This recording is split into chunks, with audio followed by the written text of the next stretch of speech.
Pawan Kalyan JB cross. అందరికీ నమస్కారం. ఈరోజు బిఎన్ఆర్పేటలో అడప కరీముల్లా పార్టీ స్థాపించి నుంచి తను పార్టీ కోసం, కళ్యాణ్ గారి కోసం ఎంతో కష్టపడుతున్నాడు. గత 2019 ఎన్నికల తర్వాత స్థానిక ఎన్నికల్లో కూడా ఎవరో లేకపోయినా అతను ఒంటరిగా పార్టీకి వార్డు నెంబర్ ఇక్కడ నిలబడడం జరిగింది.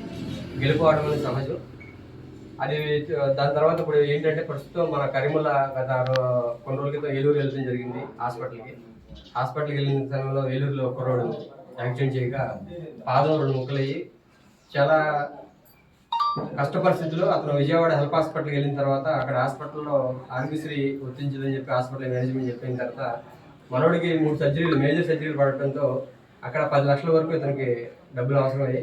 అదే కాకుండా అతను మళ్ళీ లేచి తిరగడానికి కూడా చాలా కాలం పడుతుంది. కాబట్టి దీన్ని జనసేన పార్టీ చంద్రపూడిలో ఉన్నటువంటి నాయకులు, అదేవిధంగా మన చంద్రపూడి ఇన్ఛార్జ్ మేకేశ్వరి గారు, అదేవిధంగా జిల్లా సంయుక్త కార్యదర్శి విజయ్ కుమార్ గారు, ప్రతి ఒక్కరు కూడా మేము మాట్లాడుకొని ఇతనికి ఎంతోమంది సహాయం చేయాలని చెప్పి పార్టీ తరఫున మేము అందరూ కూడా ముందు రావడం జరిగింది. దానిలో భాగంగా ఈరోజు మన కరీముల్లాకి 67,500 రూపాయలు. చాలా సంతోషం. ఎందుకంటే ఎక్కడెక్కడో దూరంగా ఉన్న మన జనసేన పార్టీ నాయకులు, కార్యకర్తలు, వీర మహిళలు అందరూ కూడా ఎంతో మంచి మనసుతో ఈ సహాయం చేశారు. వారికి కరీముల్లా కుటుంబం తరఫున నేను ప్రత్యేక ధన్యవాదాలు, నమస్కారాలు తెలియజేస్తున్నాను.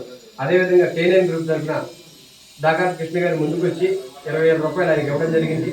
అదే కాకుండా కళ్యాణ్ గారు ఎంతో ముందుంచి ఆలోచించి మీ అందరికీ ఇన్సూరెన్స్ నేను చేస్తాను, మీ కుటుంబానికి నేను అండగా ఉంటానని చెప్పేసి ఆయన క్రియాశీలక సభ్యత్వం చేపించడం జరిగింది. దానిలో భాగంగా ఇతనికి యాక్సిడెంట్ అయిన హెల్త్ ఇన్సూరెన్స్ కవరేజీకి 50,000 ఇన్సూరెన్స్ కవరేజీ ప్రొసెస్ జరుగుతుంది. దానికి పార్టీ పెద్దలందరూ కూడా ఈశ్వరయ్య గారు మాట్లాడి దాన్ని చేపిస్తున్నారు. అదేవిధంగా తపరా ఫౌండేషన్ నుంచి గారపాటి చౌదరి గారు ఈయనకి మన కరీముల్లాకి కొద్ది రోజులు ఇంటికి వచ్చి ఆయన 50,000 రూపాయలు ఇస్తామని చెప్పి మాట ఇవ్వడం జరిగింది. ఆయనకు కూడా మేమందరం కూడా ప్రత్యేక ధన్యవాదాలు, మా నమస్కారాలు తెలియజేస్తున్నాం.